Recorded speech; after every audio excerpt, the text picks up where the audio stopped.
Hello ladies, gentlemen, and others. My name is Dan, the voice behind that Kaito Dan, and welcome to my reaction to the last episode of RWBY Fairy Tales with episode 6, The Warrior in the Woods. But before we get started, as always, please make sure you're watching this episode first through roosterteeth.com to support the show and the fantastic people behind it. Yeah, we are already here now at the end of this little short detour, if you will, for RWBY with the final episode of RWBY Fairy Tales. And just before anything else, I very much enjoyed the short series. I know there's been some bumps here and there, at least in some people's minds, but for me at least, I very much enjoyed this side venture, if you will. I always love adding to the world building in various ways, and this has been one of the best ones, especially with the original book as well, which you should definitely still check it out, because even though we've only had 6 episodes of this, there are still 6 more stories in this that haven't been adapted, that you should definitely go and check out. It's got some fantastic art in it as well, so yeah, definitely go check out the book still, not just enjoying this short series.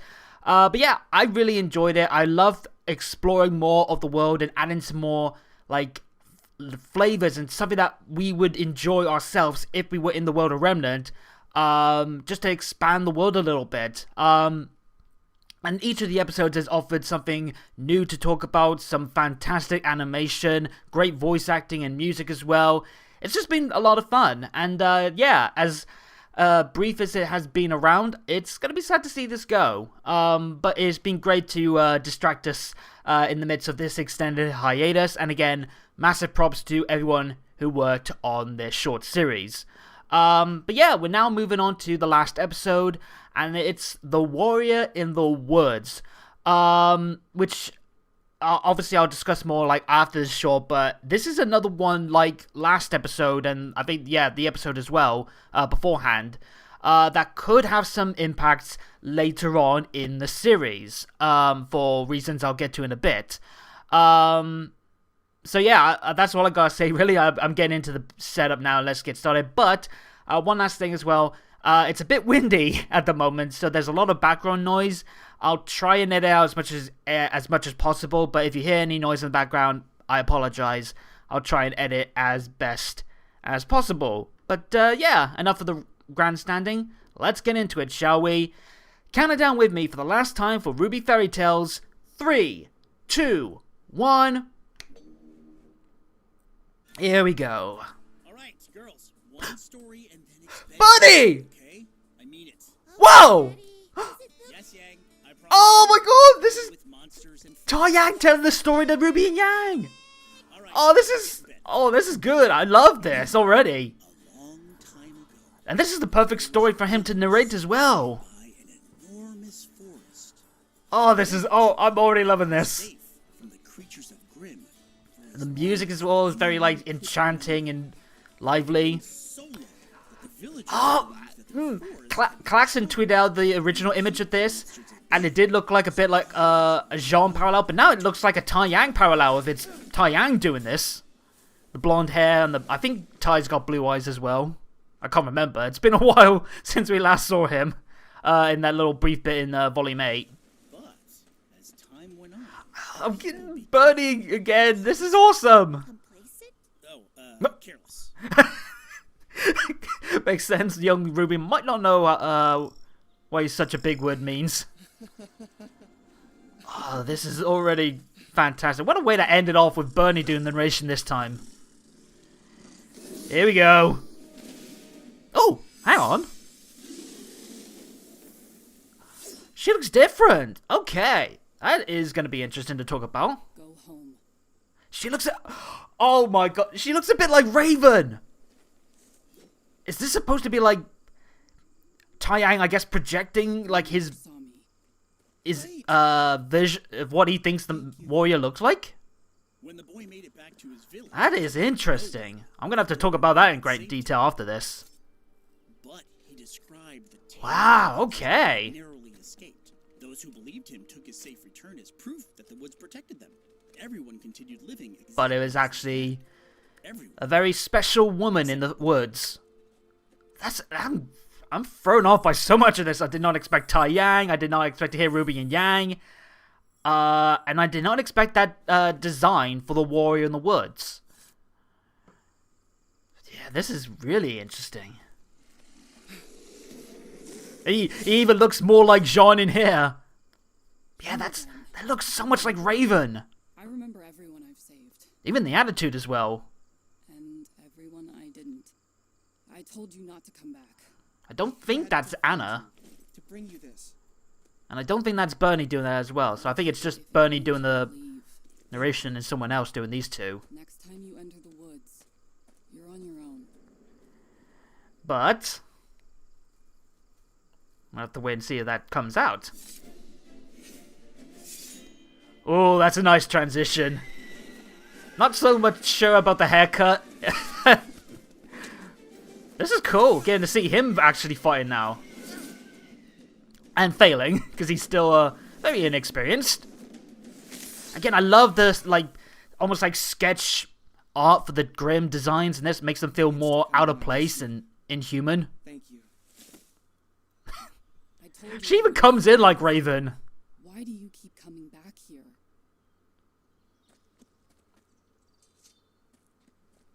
At least the weapon's still the same as well.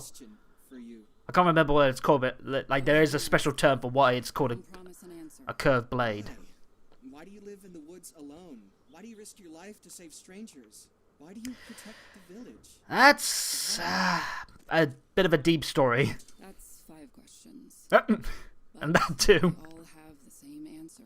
I love the... I live here alone because Obviously, it's building up to something, but I love the fact we don't see her eyes. I don't like people. This is a great shot as well. The directing on these shorts have been fantastic. Family, everyone I've ever known is dead, and if there are other survivors like me, they're scattered all over Remnant. Killed by The tragic nature behind this is Murdered very by telling. people. Oh. But then why do you protect others? Because I can. Someone has to. Because no one else will. Mm-hmm. And because some people are good, like you. And that gives me hope. I can see why Ty would read this to To the woods. Ruby and Yang, especially Ruby. These years looking after us. I thought maybe it would be nice if someone looked after you for a change. Well, don't come back. Aww. Of course, he would come back. Mm-hmm. Not for another year. Yeah, that's a funny detail. The fact that he only comes once a year. Even though he knows that she's in there. The monsters had returned, but the young boy, now a young man, he knew that they had never left. That Yo! the village had been Dude, got a glow up. an unseen warrior. A better hairstyle as well. His annual visit, he fought tirelessly to find her. Only this time, But, she was nowhere to be found. yeah. The woods would become too dangerous without their guardian. But the young man was going to do Definitely got some stuff to say about this as well. in her place. And finally, tell others of her story, so they would always know who they had to thank for the At least she wasn't forgotten. of good days that they'd enjoyed. Birdie does such a good job with the narration as well for this. Back there, year after year. Him and Shannon do a fantastic job with this. Because no one else would. And, Because I fell for her. mm-hmm. The moment I saw her silver eyes. Damn, she even looks like Raven. Oh, Ruby! Oh, it's nothing, baby. Do you Oh my wanna god. understand? Nope. That one was perfect. Hey, there's Oh, still time to pick up some Rooster Teeth that merchandise. warmed my heart. Bunch of great new- That definitely wasn't like anyone I know of as the voices of the boy and the warrior. But wow, that was I did not expect that the way this episode was. I did not expect so much of that. I did not expect to see and hear Tai Yang and Ruby and Yang as kids. I did not expect the design change for the warrior in the woods. But yeah, this was such a heartfelt way to end it. A nice little positive note. But yeah, this was another fantastic episode. But let's get into some of the deeper elements. So I think the elephant in the room I'm gonna have to talk about, and I'm sure I think some people will probably talk about this online as well.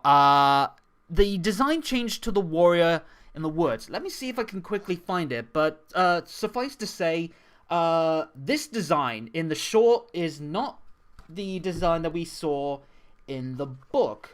We had some art done by, it was I believe Violet Tobacco was her name, and yeah, she did the artwork for this book. And in this particular story, the warrior in the woods was dark skinned and had dark curly hair. Yeah, here we go. See if it comes up well in the camera. Hopefully that's alright. Yeah, it's a stark contrast to how the warrior looks in this. Very much, I was making a lot of connections to it. She looked a lot like Raven. And admittedly, if you had to hold me down, I think the design in the book is better. It's more unique. It's a very striking design as well. And the fact that this warrior in the short looks so much like Raven, it kind of loses like its unique flavor. I guess the reason why they may have done it in this book, it feels like it's Tai Yang's interpretation of the warrior, because just because we got art for the warrior in our book doesn't necessarily mean that there is art for it in the book that is in Remnant, the collection of stories that Ozpin made. So I imagine this is Tai Yang visualizing this very stern, very cold, distant woman that a young blonde boy fell for, despite the coldness. And I imagine that he might have been like, almost like projecting himself into the young man and Raven into the warrior in the woods.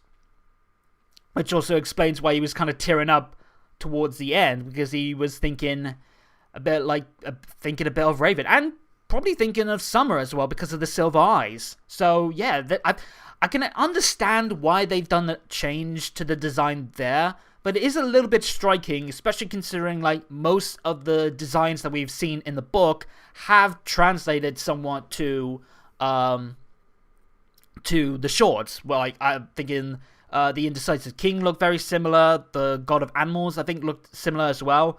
So it's an interesting change. I would say it's a little bit because it's going from a dark skinned character to a white skinned character, and I'm not saying that was like done with ill intent. I'm sure it was completely accidental, but it's a little bit accidental whitewashing, I would say.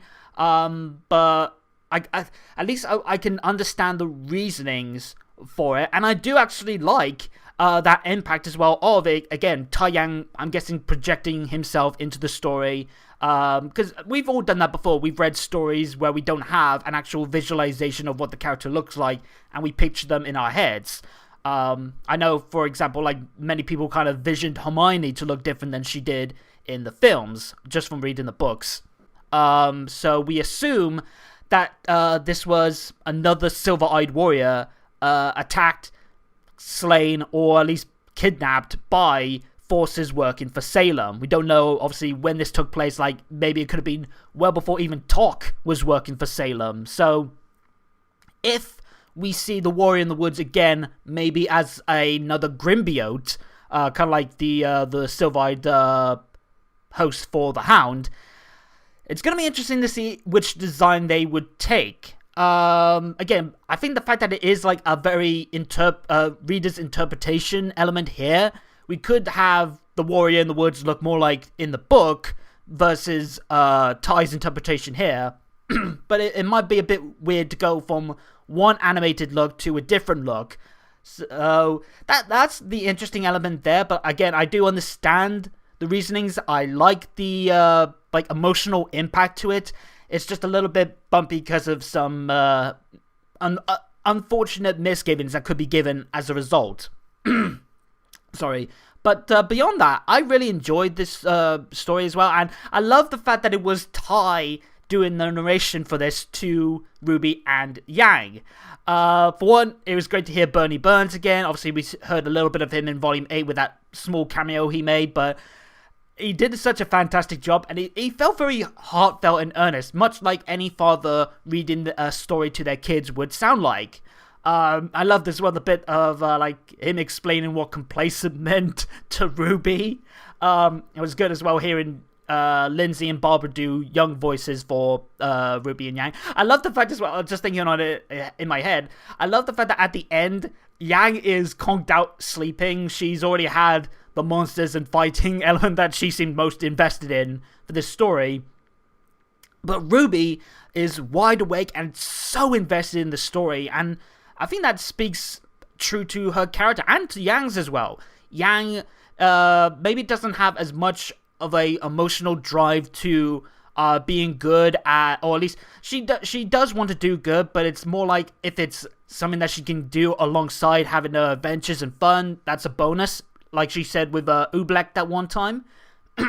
But like with Ruby, she is very much driven to do good because she can and help inspire others to do the same.